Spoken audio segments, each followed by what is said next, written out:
اغرب عادات للافراح في بلاد تانية. في كينيا الاب بيتف على فستان العروسه عشان يديها جود لك، بالتوفيق يا حبيبتي ان شاء الله وتتبسطي في حياتك.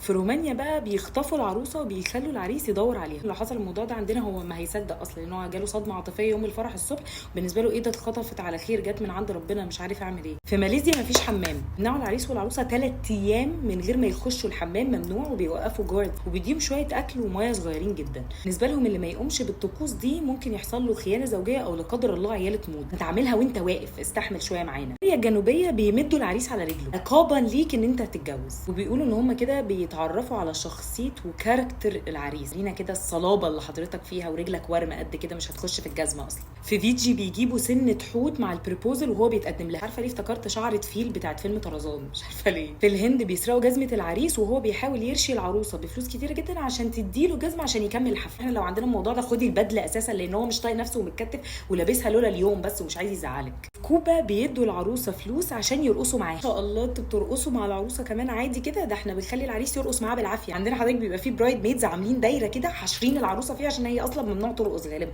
او هي بس بترقص في وسطينا. متخيل بقى ان انا اخد فلوس عشان ارقص في فرحي؟ الحمد لله والله يا جماعه ان هي جت على قد احنا بنقعد اهل العروسه يمين ولا شمال، دي اكبر خناقه عندنا.